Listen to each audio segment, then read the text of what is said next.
Hey guys, it's Peggy Dean of the Pigeon Letters. In this video, I'm going to show you guys how to create this image here with a starry galaxy night sky into the forest.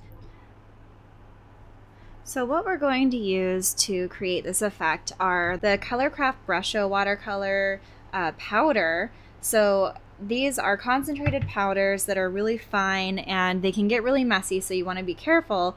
But upon contact with water, they will disperse and it's a really cool effect. So we're going to go over that, and then you'll need masking tape or washi tape, and this is to create a border so that you have a nice clean line to your finished product. You'll need a paintbrush. This is a size 10 and it's low Cornell soft comfort round brush. All these supplies are listed in the description below as well. You don't have to use Brusho, you can use a regular watercolor set. This is the Koi 48 color set. They have 30 set different variations there, so any watercolor is just fine, but this particular video I'm going to be using the Brusho. And this is in turquoise and violet, and then I'll also be using some black watercolor as well. So getting started, you want to tape off a border on your piece.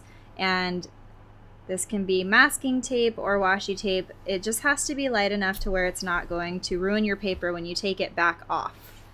So lay that down. Make sure it's nice and even.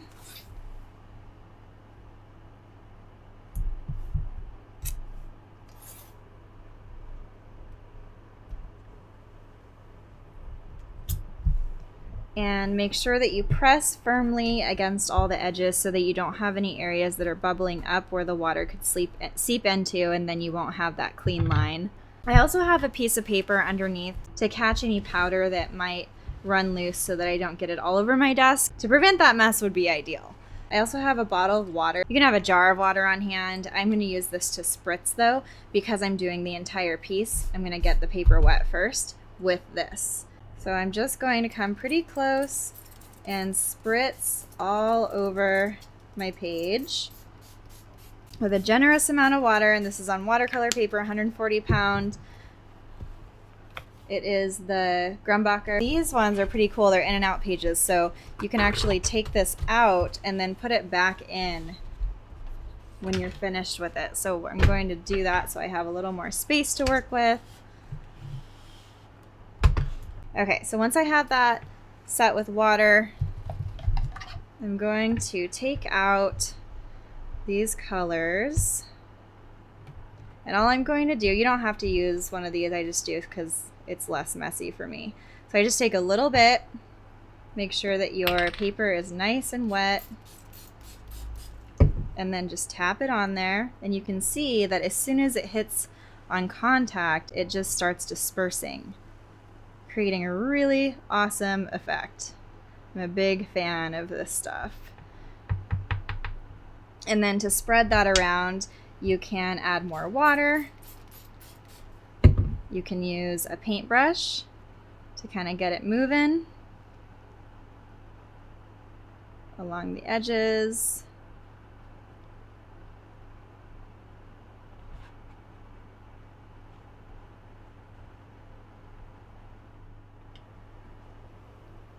And then a trick that I really like to do with watercolor is to take a paper towel and dab the areas that you don't want to be so dark. And the finished piece will look really cool. And I'm leaving this area blank for now. I'm gonna add some more in there in a little bit. Okay, so now I'm gonna go in with my blue.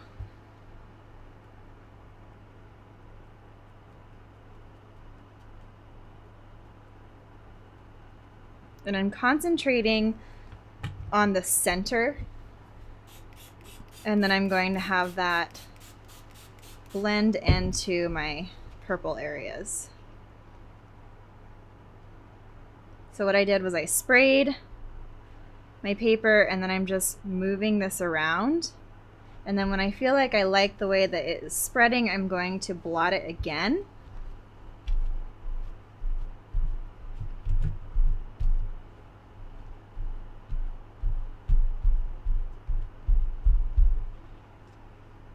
And then one more time, just go over and sprinkle a light amount of purple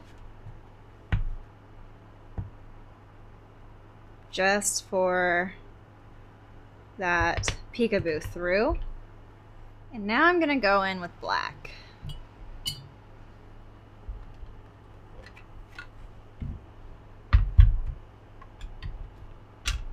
So I get my brush nice and wet, I go into my black, I make sure that's nice and saturated, and then I will come and set that down.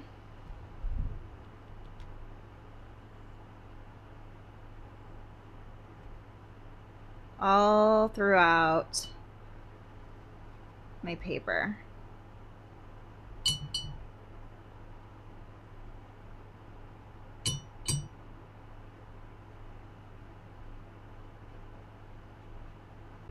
Basically creating a wash.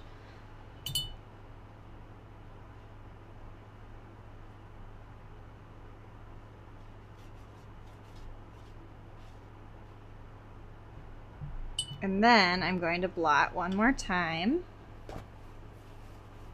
So I'm going to crinkle this up so it's kind of imperfect. It doesn't have a hard edge, and go through twisting and blotting toward the center.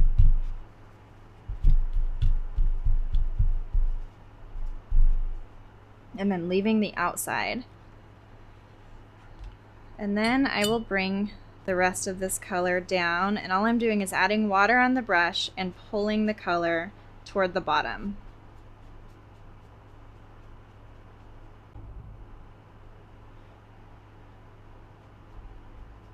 I might add a little bit more of that color just in the center beneath. So you can do this with the Brusho, you can do it with regular watercolor. I'm just going to use a little bit more of the blue.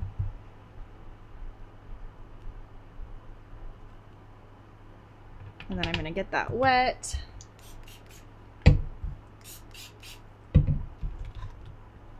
And spread it around here.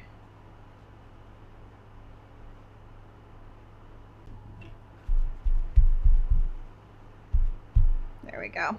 Okay, so I'm going to let this dry, and then when we come back to it, I will show you how to add that silhouette. Okay, so once that's dry, the first thing that we're going to do before we do the silhouette is adding our stars.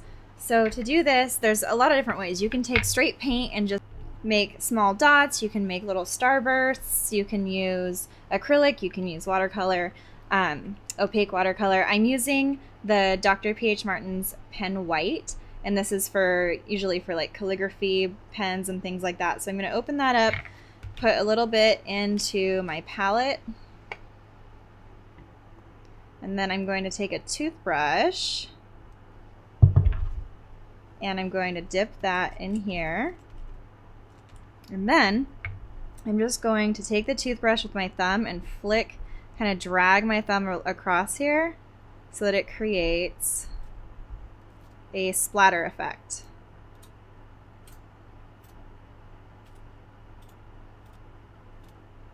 Creating stars, like so. And then if you want to, you can go in and create some larger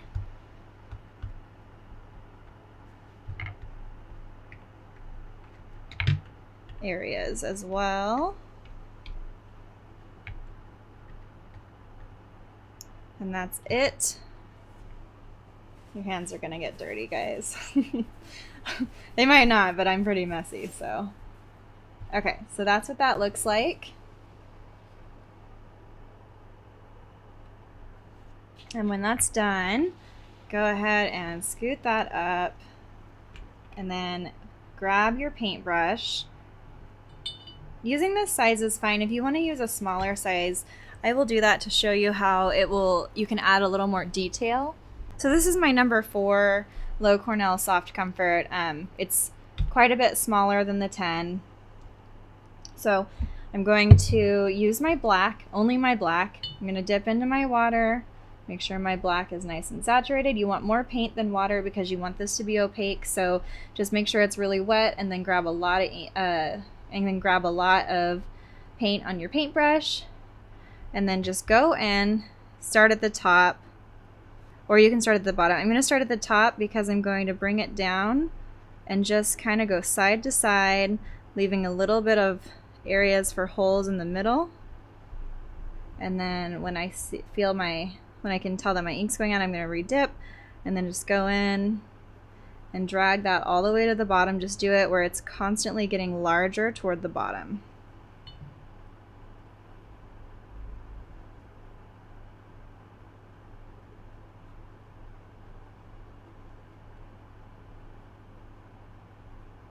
And then you can go on to another one, maybe make it a little smaller, less height. And this gives the illusion that it's a little more in the distance. Then go in, maybe one that's taller and a little skinnier than this one.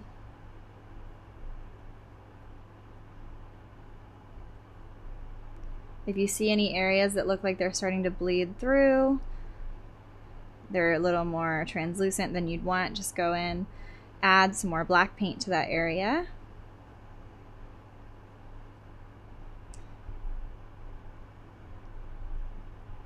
Okay, and then I'm going to go to the other side and do the same thing.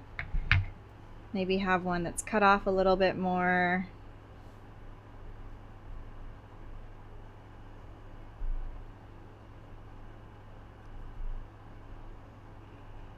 And then someone that's taller.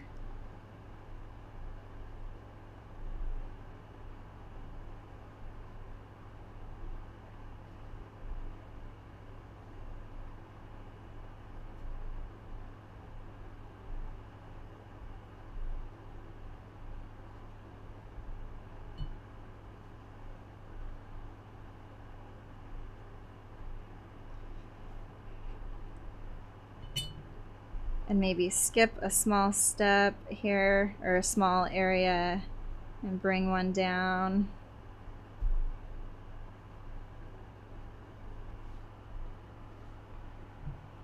So it has a little bit of a has a little breathing room for spacing. And then I'm going to bring one down here and just kind of open this area up a little bit, making these smaller toward the center.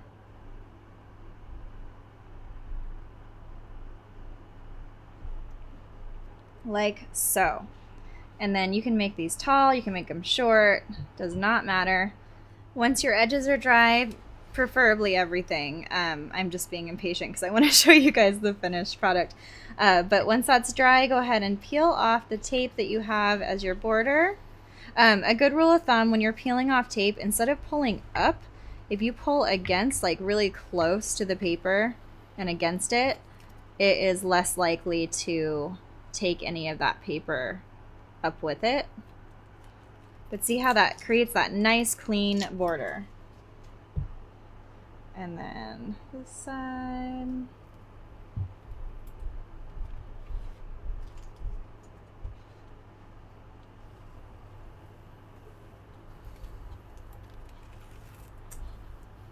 And then you have a super awesome galaxy night sky with the stars and tree silhouette.